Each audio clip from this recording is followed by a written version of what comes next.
Hello. Ooh. Hello. Yes, it is. Welcome. We are so happy you are here to join us and to participate in listening to our incredible visiting artist, Dominik Modlinski. But before we begin, I would like to introduce Dr. Marie Gardner, our director of Matsu College. Hi, everyone. Hi, everyone. It is my privilege to welcome you all here. We are so pleased to have Dominik here and to be able to support the arts with this two-day workshop, this artist show. And I've had a sneak peek. I put 4 o'clock on your calendars. You will not be disappointed if you come to when you come to our gallery opening today for the show. We're going to see a lot of Dominik's artwork in this talk, but when you see it in person in that room, it's just incredible. I want to take a minute and thank Michelle for having the idea of having this workshop and for putting it all together. And the team of people that worked behind the scenes. You would not believe what it takes to get an artist and artist artwork here. Let me just say, when you're traveling across countries, it's even more complicated, but well worth it. And so thank you. Thank you to everyone else for being here. Thank you, Marie. I want to take some time to thank all the ones who were involved in the feat that it took to get Dominik here and his artwork.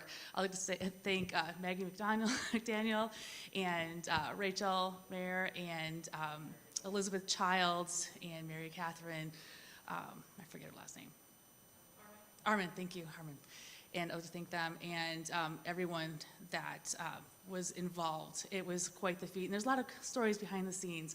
And it's been really fun, but we're so thankful that that part is over, of the hurdles, and we've had a really fun workshop. I want to thank all the participants that are here today and were part of the workshop. We really worked hard and learned a lot, didn't we? It was really great. But I'd like to give some background. At first, I'd like, on behalf of the college, we want to honor and recognize the first people, the Dena'ina and Atna Dana. They have and continue to be great stewards of this land on which Matsu College resides. It is through their dedication we have the privilege to work, learn, and thrive in our shared community. And I am thrilled to remind everyone about the incredible opportunity happening with the wonderful community event, with the workshop and this artist talk, and then the gallery opening tonight from 4 to 6. And we will be providing some light refreshments for that. But this is Dominik Modlinski, our international artist that's traveled all the way from Vancouver, Nanaimo, sorry. And he originally stems from Warsaw, Poland, and he moved to Canada in 1987 and has since dedicated his artistic career to exploring and capturing the world's most remaining wilderness areas. His travels have taken him to Antarctica, the high Arctic, Greenland, Patagonia, Namibia, South Africa, Bolivia, Peru, and Ecuador, where he immerses himself in the raw beauty of nature. And when you come to the gallery opening, you will see firsthand the raw beauty of nature and the intense color that he uses. He's translating his experiences into breathtaking paintings. Today, his talk will highlight his travels with anecdotes and beautiful artwork. When not traveling, Dominik works from his home studio on Vancouver Island, British Columbia. He is also the creator of Changing Landscapes, a television series in which he travels the world with his best friend in search of adventure and painting locations, broadcast on the Shaw Channel. Outside of his art, he is dedicated to martial artist, having trained for 37 years, holding a 6-degree black belt in karate. Very impressive. Right? Yeah. Dominik Modlinski's work is featured in many prestigious private and corporate collections worldwide. He exhibits regularly and is represented by Canada House Gallery in Banff, Helbleton Galleries in Kelowna, El Delno Campbell Fine Art Gallery, Alpine Echo, Gallery 133, Medicine Man Gallery in Phoenix, Arizona. I would also like to thank our sponsors of this workshop, which is our local art supply, Blaine's Art Supply down in Anchorage. We are so thankful for their generosity and digblick.com. Digblick has also been very generous, providing certificates for the participants that were in the workshop today. So we want to thank our sponsors, and I'll now turn it over to Dominik Modlinski. Oh, yes.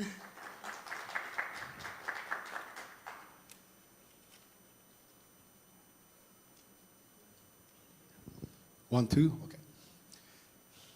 Thank you, Michelle. Yeah, I want to thank Michelle foremost and Matsu College and University of Alaska for such a generous welcome and bringing me here. It was a little bit of an ordeal. It was supposed to happen in November, but it didn't due to logistics. So I'm very happy to be here, and thanks so much for this opportunity. Just want to give you a little bit of a background on my artistic career and progression. I have, this is not the first time I'm in Alaska. I used to live in northern British Columbia, right on the edge of Alaska and the Yukon, in a little community of Atlin, BC, where we used to run an art school. I used to call the Atlin Art Center. And for many years I was involved with that, and that's how I started traveling all over the Yukon and then on to Alaska. So I've been painting the northern landscape, both Alaska and the Yukon, Northwest Territories, for many, many years, over 20 years. I'm very, very familiar with the northern landscape. Currently, I live on one of the most beautiful places in North America, Vancouver Island. It's a little bit different than here. We have a way less snow. It's the California of Canada. We have palm trees actually along the ocean, but also beautiful snow-capped coastal mountains.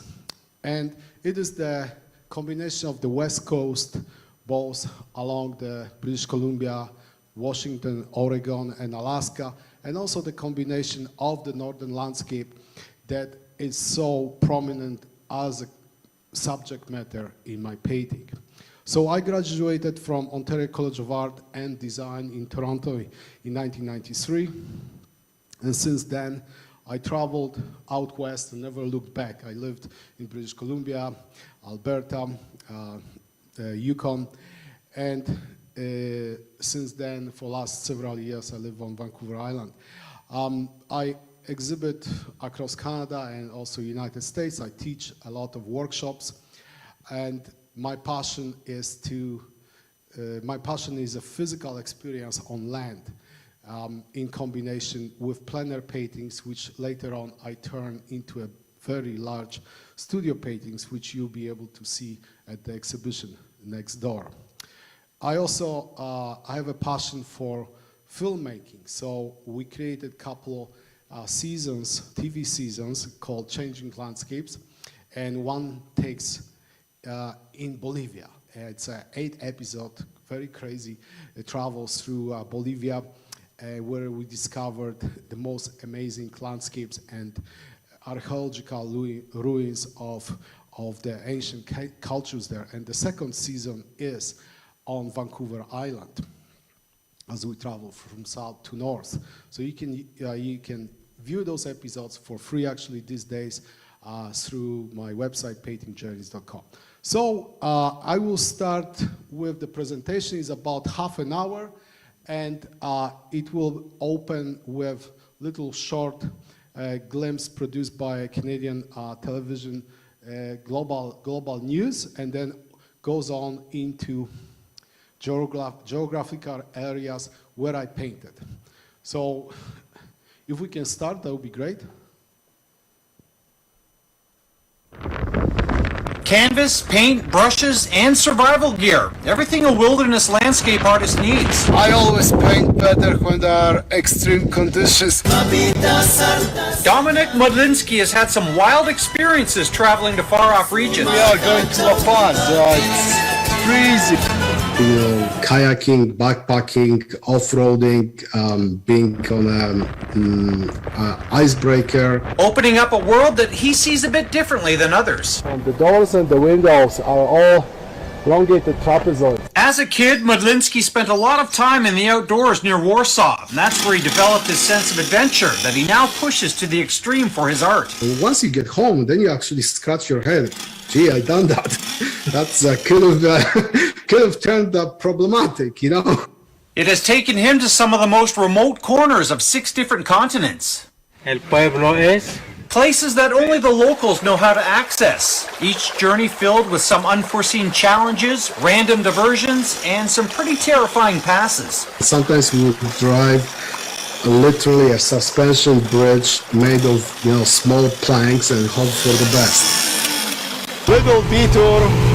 All for the chance to immerse himself in these amazing landscapes. It feeds my soul and feeds my mind, my heart. Butterflies, birds, and stinking hot. Despite the elements, altitude sickness, tipped boats, and broken bikes, this artist has a lot of exploring still to do to capture a world few see with their own eyes. You know, those are the type of adventures which I think makes my painting and my story much richer.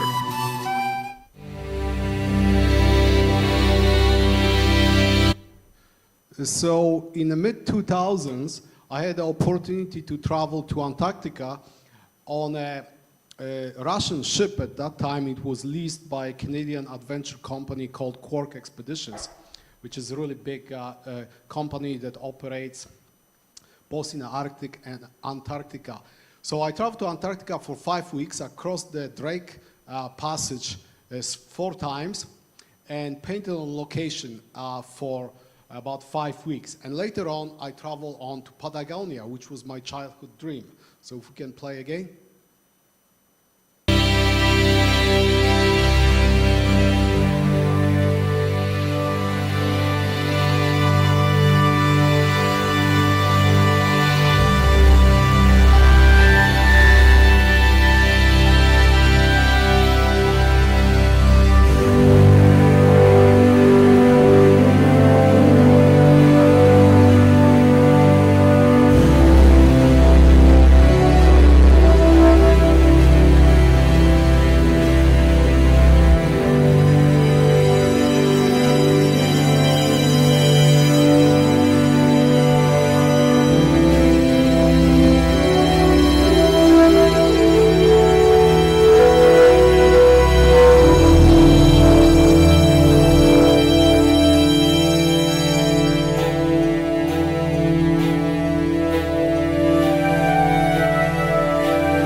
So painting in an environment like Antarctica can be extremely challenging.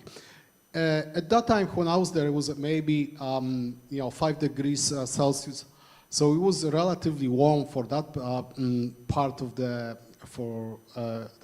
Earth. But you had to deal with a lot of wind, moisture. So painting plein air and trying to translate that later on in the studio painting is always very challenging. And so you have to look for a simplicity, you have to take notes, you have to rely on your memory. Yes, again?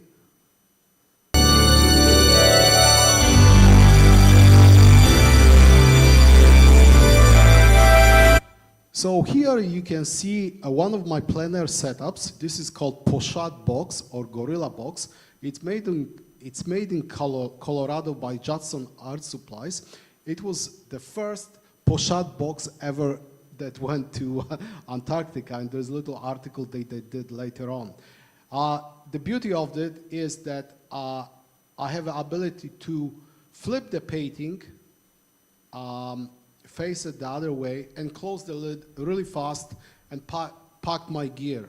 Because quite often, especially in the Arctic, when I was using this, the helicopters would drop me off in the remote areas, and then I had to pack up really fast when the helicopter was coming back to pick me up. So that's one of the setups, and you will see some other ones. Again, please.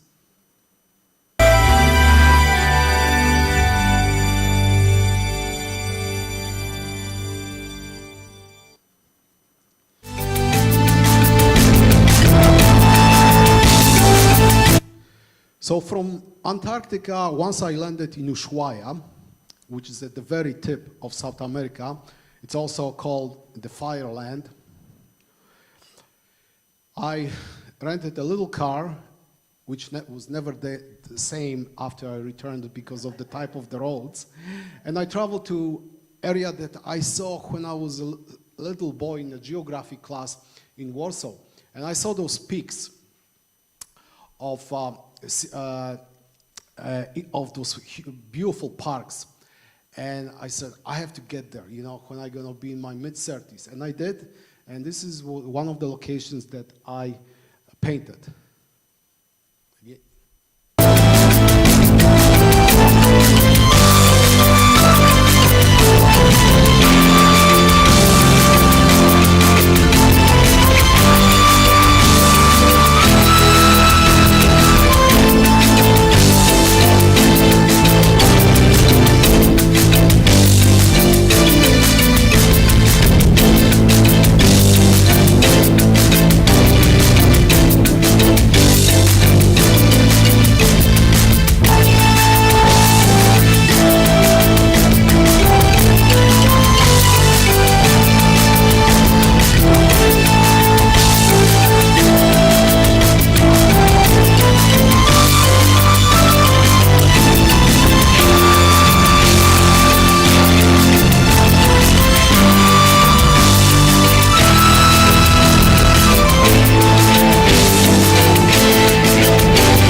Sorry.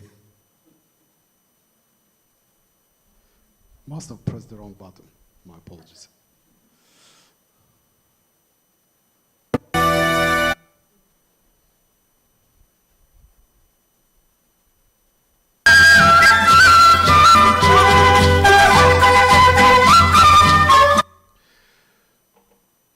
So one of my childhood dreams after Patagonia was Bolivia. I didn't know why I wanted to go to Bolivia, but one day, about 10 years ago, I woke up in the morning, I said, I have to go to Bolivia.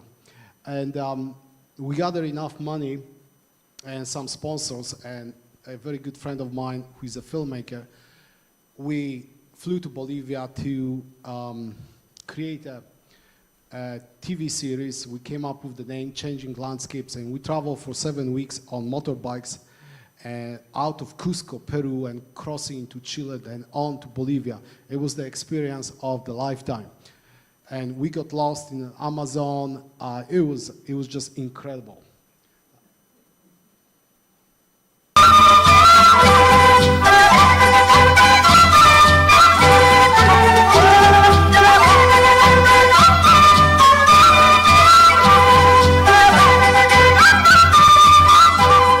We're just gonna move the bikes here and set up the shop here, maybe. Paint the perspective of the church. He chose to paint the local church, the new version that is, the one rebuilt in 1670. And once his choice was made, he got down to work. So here I'm using the second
So what I love about South America, countries like Bolivia, Peru, Ecuador, is they have this raw edge to it, both of incredible wilderness because of the southern Andes, but also the colonial Spanish influence, the beautiful Baroque architecture, in combination with the incredible rich indigenous culture, ancient cultures, which span, right now we sometimes think it's several thousand years, more than we think. So it's just such a incredible tapestry of different sources of inspiration.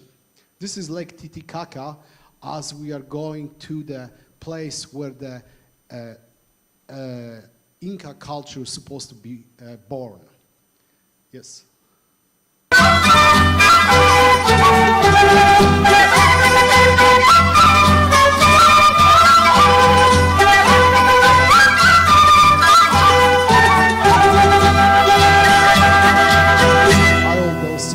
For sure, and then a painting of that pathway, doorway over there.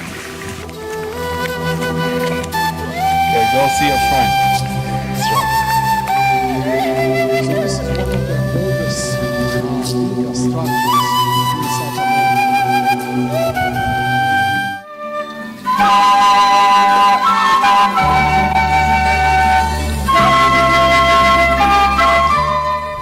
This is one of the best preserved Inca structures around Lake Titicaca on Bolivia side. To really express the power, the grandeur, and the mythology of the place, I chose to go really thick with paint to express really the true powerful essence. So here we have fat paint over lean paint, which means thick paint over very washy kind of watercolor effect, which creates a really nice textural effect.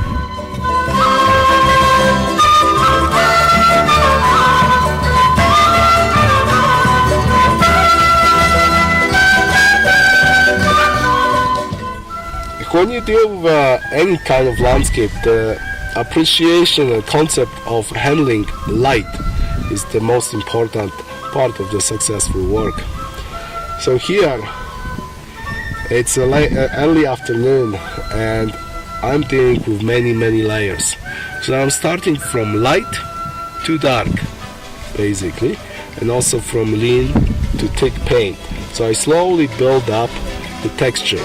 So my paintings always have this kind of a sculptural quality about them. And they relate to what I see in front of me in the easel.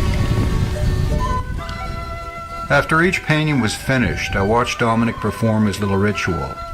He'd photo each one, take GPS coordinates of the location, and then he prepared the painting for travel with a little help from nature. Pebbles, of all things. Oh, I'm sorry. So, Canvas? this is $1 million question always I get from my students. How do I transport my wet plein air paintings, especially if I'm in a kayak or on the back of a motorcycle? So here you see the actual process, how it's done, in a wilderness setting, traveling setting. So pebbles create a very little imprint into wet paint. So you gather 8 of them, right? And then you do a cross with a masking tape, and then the corners, and then all around. And then what I do, I have a big kind of industrial Ziploc bags, just a little bit bigger than the actual panel of 11 by 14 inches, and I slide them in, so they are secure. And they go into my side cases of my motorcycle. And believe it or not, we're traveling in a very rough roads, and over the period of 7 weeks, none of the paintings got destroyed. So in a arid environment like that, painting dries to a touch within about 6 days, and then I remove the tape and I slide them into another clean Ziploc bag, and so the space, the thickness is reduced, right? And then usually before I get on a plane, I have maybe 3 or 4 wet paintings and everything else is dry. Okay. And once the painting was wrapped and stowed, it was off to find the next location. Exactly what I wanted to see out of the whole trip. That transition between the snow altiplano into this lush cloud forest as we are dropping into the lowlands of Amazon. Yeah, butterflies, birds, and stinking hot. I'm gonna take off some of my clothes.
So just at the very tail end of the COVID event, I started twitching just like everybody else, and I said, I need to travel to South America. And also part of the dream was to go to Ecuador, and I decided I'm gonna go to Ecuador for 9 weeks. Ecuador is not really big country compared to some other countries in South America continent. So I managed to travel east and west, south and north, and it is a country that is quite high up in altitude. So this is one of the national parks up there, and the volcano, this is actually a volcano, active volcano, and you see the snow line up there. We hiked up there, and that's just over 5,000 meters. So not only you dealing with challenging hikes, but also with the altitude sickness too. And try to paint and altitude sickness, yeah, it's quite an ordeal. Yes, please. Thank you.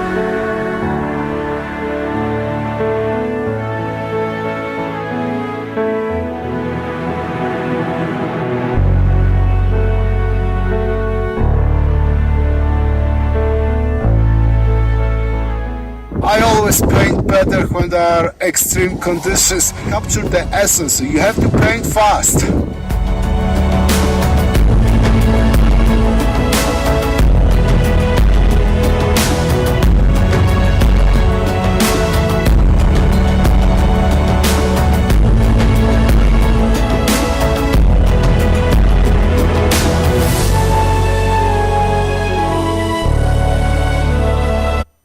So this is another plenar setup easel. This is called Soltec. Is made in the United States, and it's extremely durable, and it works on torsion and tension. It's all made out of very high-grade aluminum.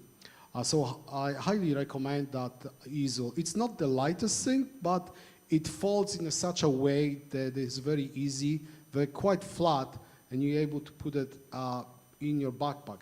The only drawback is, compared to the Gorilla box, is that you cannot put your wet painting within that box. You have to either put it in a separate box or put it with the pebbles. Yes. It's freezing. I'm wearing my down jacket, my sexy mechanical suit, and I just did the painting. So I'm pretty happy. You can see the cloud is constantly moving back and forth, obscuring the very top of the Cotopaxi volcano.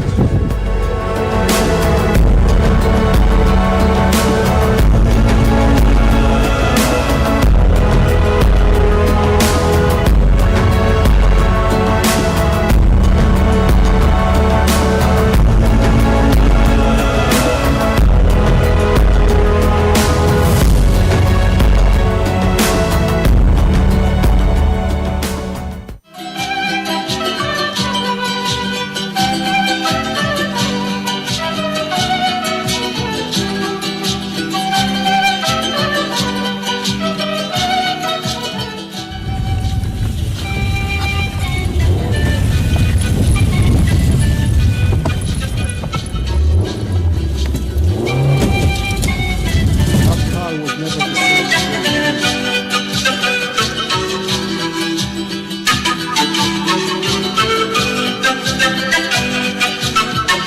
Ecuador is one of the most diverse areas in the world. But to my surprise, there is not one summit in Ecuador because we have two huge systems. It's way below zero here at the altitude of 3,500 meters. Ecuador is on equator, but it is freezing.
of my favorite subject matters to paint is actually the area where the forest fire happened. And we see that so much around here in the Yukon. Even the sculpture in front of the theater reflects that. But it is what I'm attracted to is the sense of hope, the sense of rebirth of nature, and how fast the nutritions give birth to the new plants, the fireweed that comes in the following year, and the young trees, and it's constant cycle of nature. I find this subject very, very interesting and gives me a sense of passion for creating new compositions that you will see through the rest of the presentation. Yes.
All my paintings, I'm using a technique it's called wet on wet, which means you're applying wet paint, oil paint into wet paint, or alla prima, it's more of a technical Italian term. So, since I graduated from art school, I painted wet on wet, obviously in plein air painting. And then a few years later, but my studios were using more of a glaze type of technique, more kind of old masters. And then one day I woke up, I think early 2000, and I said, well, I think it's better if I'm gonna keep the technique consistent from my sketches, plein air sketches, to my studio painting, because I want to have that both excitement and intimacy of the mark making. So for last over 20 years, I've been painting very direct in my large canvases, which you'll see at the exhibition. Okay, thank you.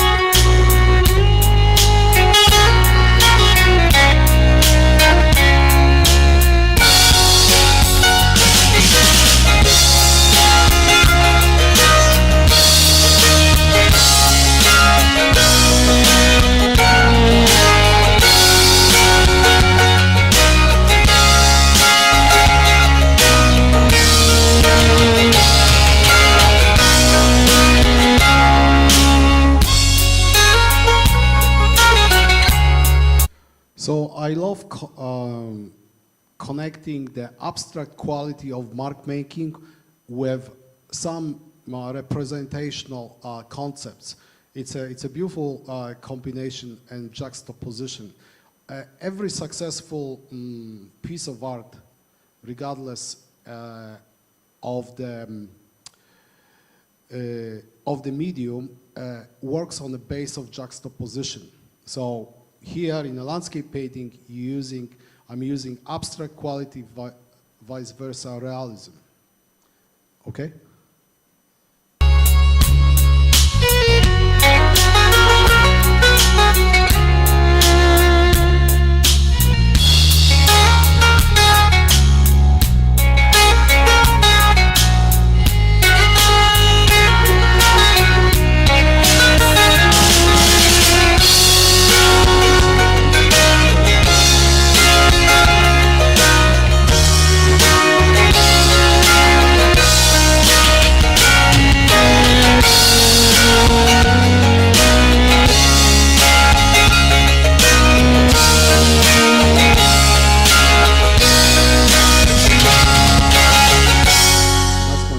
Studio sidekick, Guinness.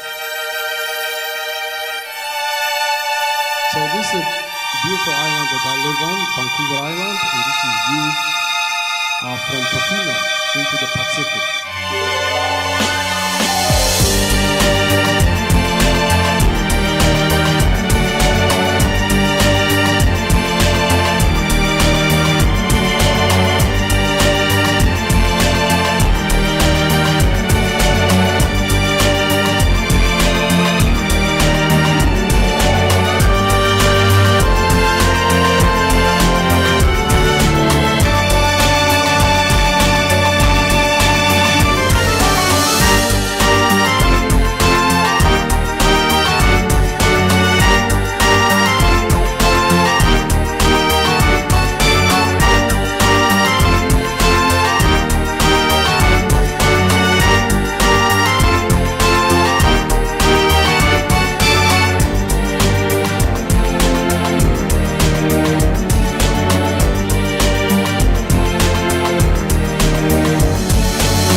What you see here is the face of industrial logging.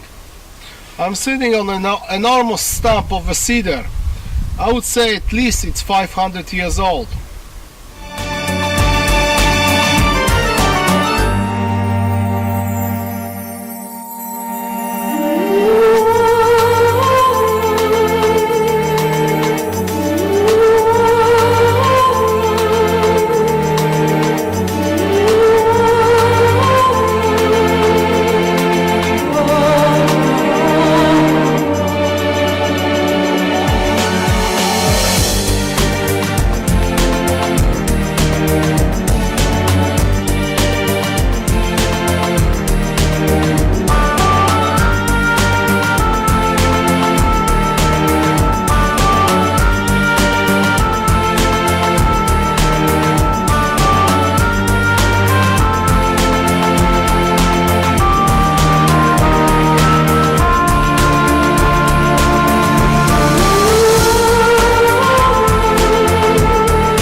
Test. 1, 2, okay. So Vancouver Island actually has a big mountain ranges, and hikes are quite intense because the vertical approach, the angles are very challenging. But also because of the vegetation, it's a jungle. So there's lots of roots. So even hiking for 2-3 hours, it feels like you're doing it for 6. Okay, so we can move on.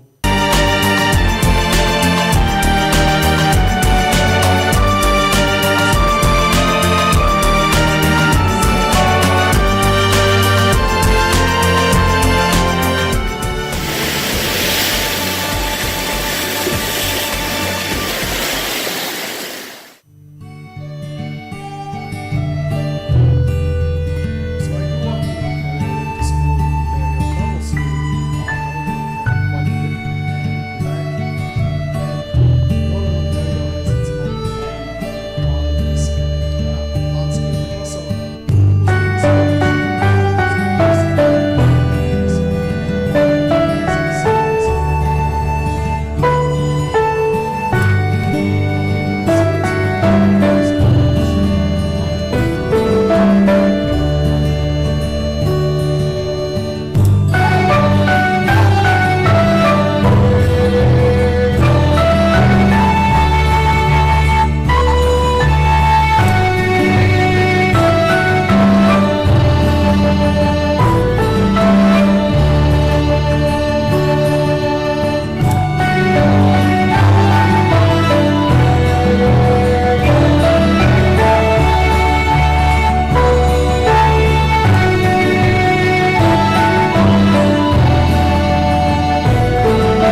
So this area that I was just painting and the remains of those ruins are actually search station for the lost crew of Franklin expedition. And as we move forward, can you click? Those are the graves of the sailors from the Franklin expedition that were buried up there. And about, I think, 20 years ago, they exhumed the bodies and discovered that obviously they were extremely well preserved. But one of the reasons that they died, beside obviously a starvation, was that they died of lead poisoning, because the cans of food that were taken from England on the voyage were sealed with the lead, right? So the lead seeped into the cans. And I don't know if you heard, but it was on the news about 2-3 years ago that they finally found the lost Franklin ship under the waters. And it was a pretty big deal, because right now we can kind of put the geographical voyage of the ship and how it got lost in the high Arctic and what happened to those people. Okay?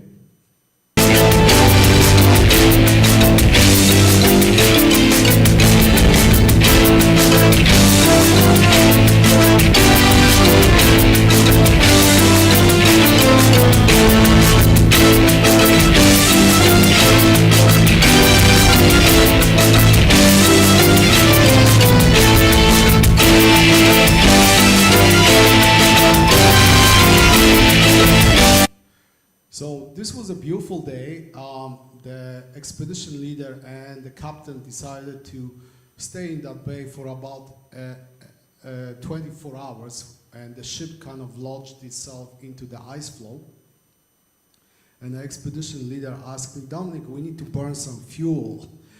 And I said, okay, what do you mean? He goes, you want to go on a helicopter ride? Which I did pretty much every day, but with all the participants, the clients who were on the voyage. But for this particular one, they said, well, just choose the mountain peak around you. I said, well, how about there? So the pilot, who actually flew in Vietnam, he flew me up there and left me a radio. And he said, just radio back after you finish painting. And I said to myself, well, if they leave, that's about it. I mean, that's it. You know, it's like there's no walking out. But yeah, it was a pretty, I would say, the most memorable plein air, journey, just getting to that painting spot. It was fun.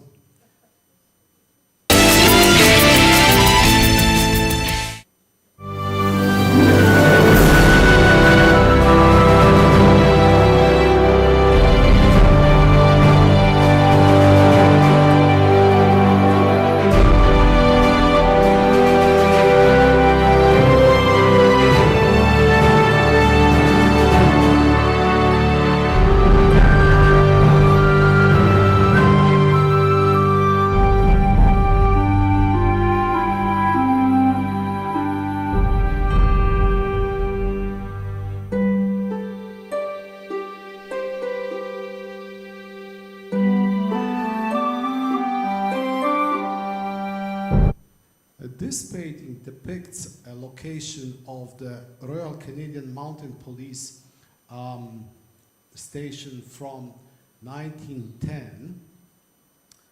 Both of the officers were sent there by Canadian government, and unfortunately they did not survive. They both shot themselves. And they are just buried just behind that hut with the pink roof. Okay?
Okay, and that concludes the presentation, so thank you.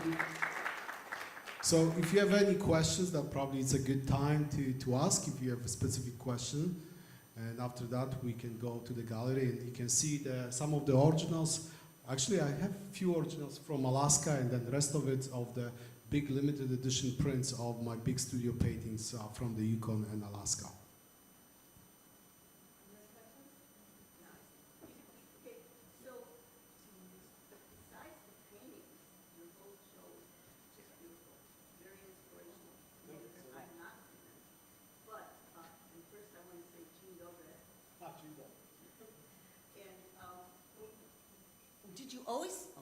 Did you always have a full team with you, or it seems like some of them you really needed other people because of your pictures, or did you use drones, or did you just do it different every time? Yeah, can you hear me? Oh, there might be another microphone. Yeah, just hold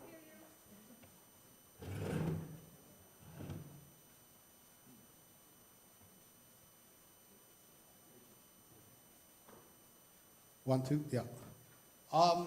Besides the 1, 2, yeah. Except the trip to Bolivia, I traveled with a friend, so he was actually filming about 99% of the time. The rest of the time, I actually managed the whole thing by myself. And then obviously, if there is somebody, maybe a friend or a bystander, then I ask them to take a picture. Otherwise, I carry another tripod. So it is based, most of the time, is a one-person operation. The pictures of a drone flying over me, that was taken by my wife. So I got pretty lucky with that. The other pictures of drone flying over the landscape, I carried the drone, I carried the camera, I carried all the planner setup. So it is extremely physical, demanding exercise. Yes. It was wonderful. So did your wife go a lot with you, or did she be happy you were going? Well, the answer is both.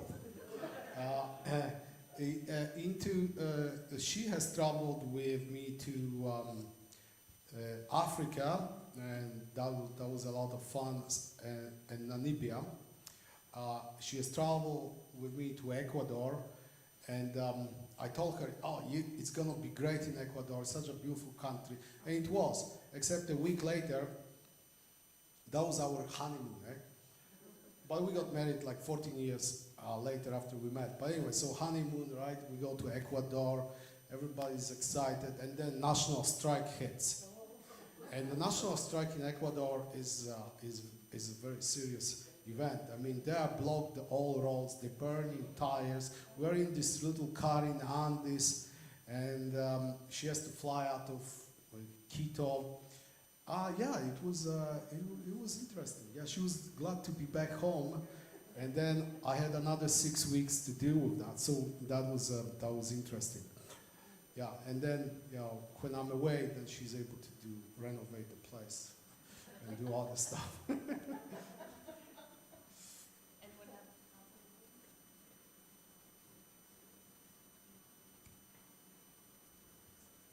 How long did it take you to do your plein air studies from start to finish, each little painting?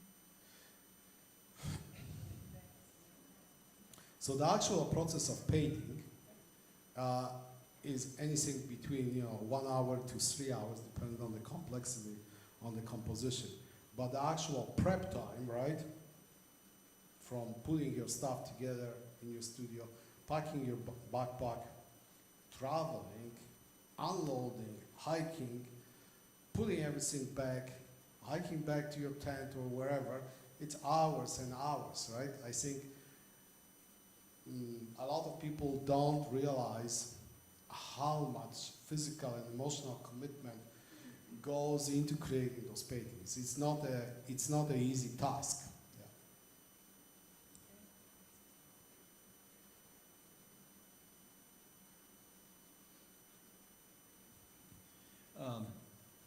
I seldom get into deep breathing when looking at other people's work.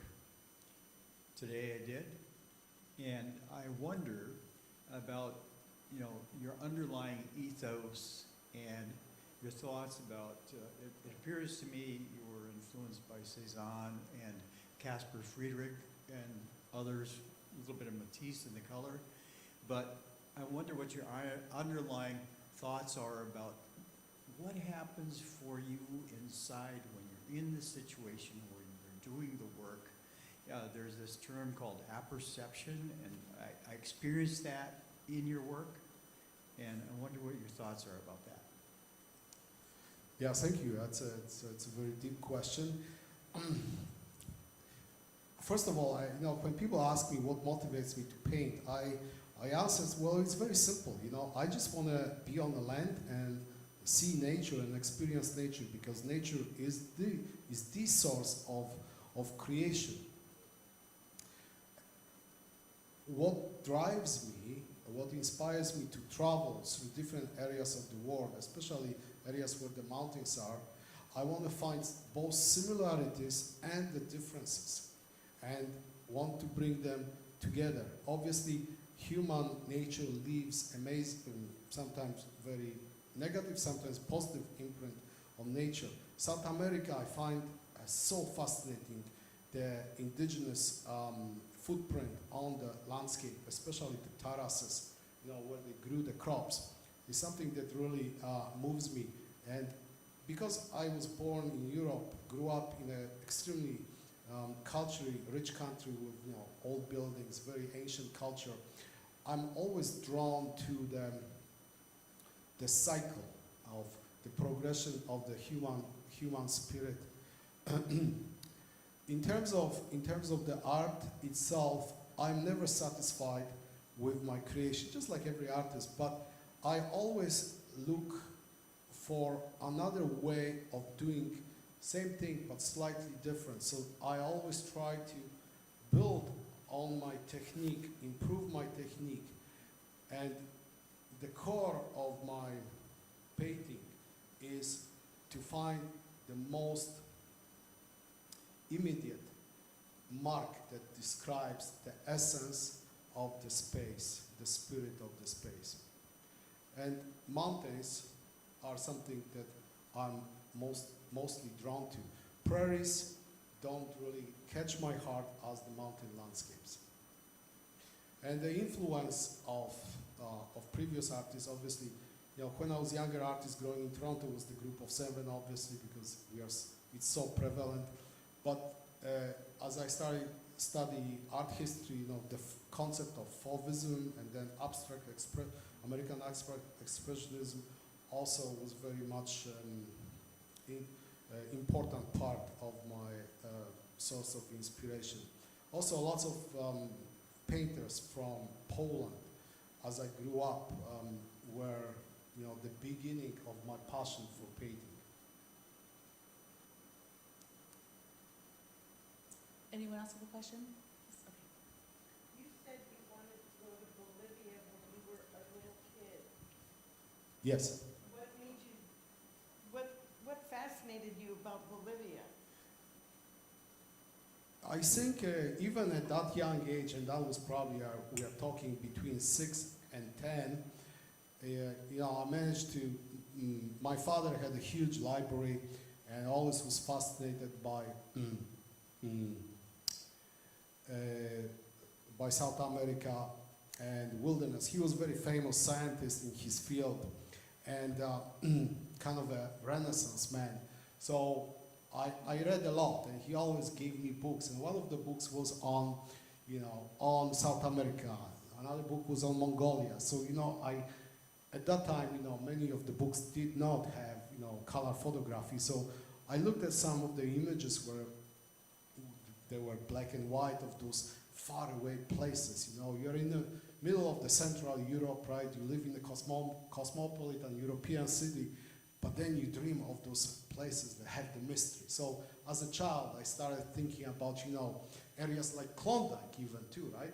Reading Jack London novels as a kid. So that influenced me. Well, I have to go to the Yukon after I graduated from art school. And after that, I said, well, I have to see Bolivia and Peru. Yeah. So right after, like, high school or school, did you go right into, and in college, did you go right into? Yeah, so in terms of my art education, I think at the age of 5, I told my parents I'm gonna be an artist. And they were extremely supportive, and I grew up in a country that respects and supports art all the time. National Gallery was like 10-minute walk from my house, so I studied under master printmaking from age of 6 till 16, and after school kind of a program, but also I was enrolled after I graduated from public school. I went to specific high school that was focused on fine arts, and when I came to Canada in 1987, I went straight to Ontario College of Art, and I specialized in painting and drawing. You never had another job? I work here and there when I was younger, but yeah, so it was just painting, yeah. I was very determined. I remember one of my friends in the last year, 4th year of art school, asked me, Dominik, what kind of job are you getting after you graduate? I looked at him like he's crazy. What do you mean, what kind of job? The government gave me all those loans and the grants that I have to repay, and I'm gonna be an artist, I'm gonna paint. That's why I went to school. Stupid question. So that's what I did. I have a question about your palette. I noticed that, question about the palettes that you use. Okay. You have strong blues, strong oranges, and it looks like you picked 1 or 2 colors for your primary theme, and then you just kind of fill in a little extra around that. Almost a primitive look. Can you talk about that?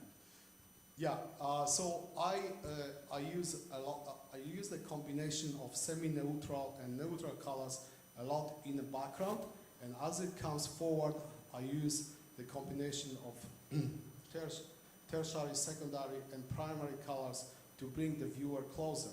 But a lot of those color combinations, the way they are emphasized is because of the way they are positioned with the color next to it or the color behind. So sometimes, while it might look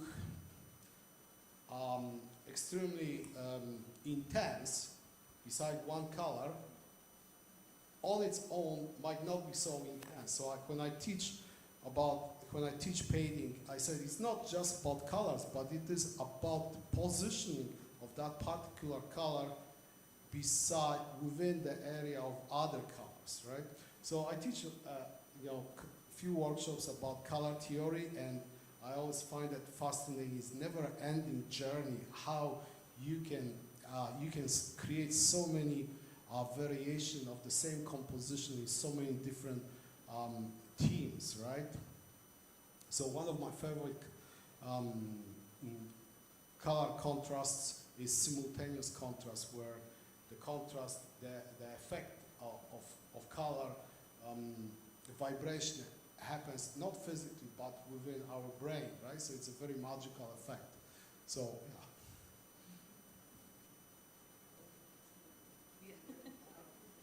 Can you tell us what your next adventure or that you're looking forward to, or? Currently getting on a plane to get back to home. My next adventure, let's see. I think I'm gonna be doing quite a bit of hiking on Vancouver Island, and I'm gonna do, I think, a couple 1 week long trips through the Clackwood Sound on the west coast of Vancouver Island. Yeah. Anyone else like this question? It appears that you have your boards pre-painted with your underlayment color, and you said you like to paint a la prima. Do you, when you're out painting on plein air, do you paint over that background so that you have a wet ground to paint into? Are you referring to the yellow background? Yes. Okay. Yeah. So so when I go on a trip, any trip, they're going to require many boards. I prime them 3 times, and then I sand them. So I like to have a very smooth background surface because I like to do washes, because my background was actually in watercolor too. But once I get into the location, I just put little dabs of cadmium lemon yellow, and then use a mineral spirit like Gamsol. I do a wash, and then I take a paper towel, like in a bowl, and wipe it off so I get a nice uniform surface. And right away, within a few minutes, you can start drawing on it without lifting it, because it's very thin layer. And once you do semi-transparent, transparent washes on that yellow, you get that beautiful luminosity glow, especially if you put, type of semi-transparent reds or browns.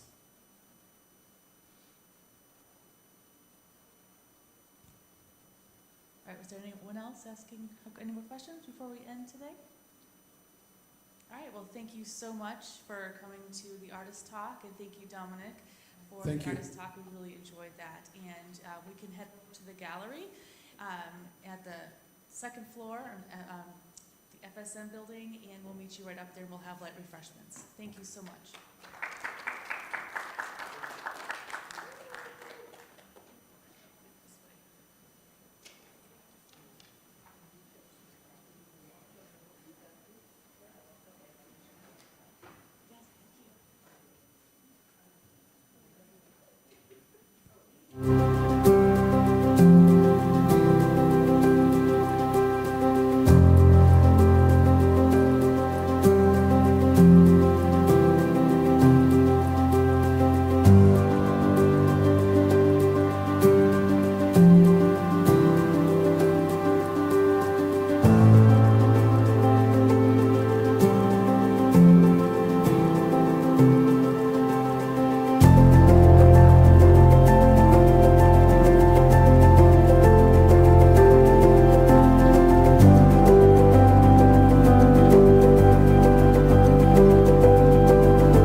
I saw the world from a window seat, felt the calm, I felt the peace that we miss out on down below, with the walls we build and the lines we draw.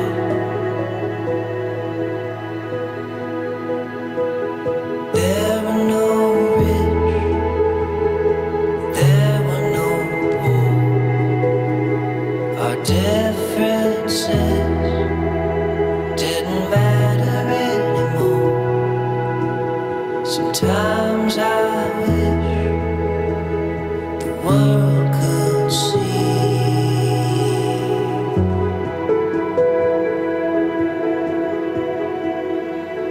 the view from the window seat.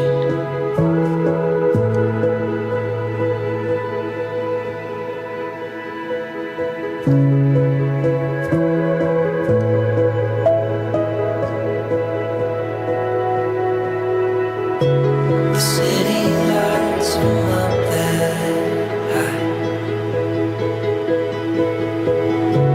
have nothing else to do but shine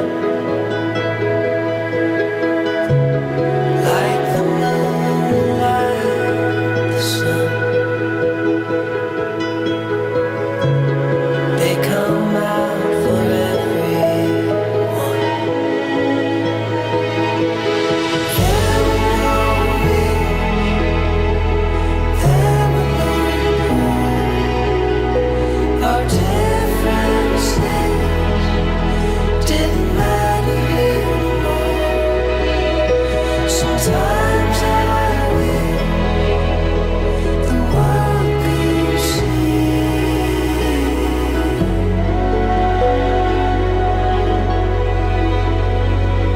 the view from the window seat. The view from the window seat.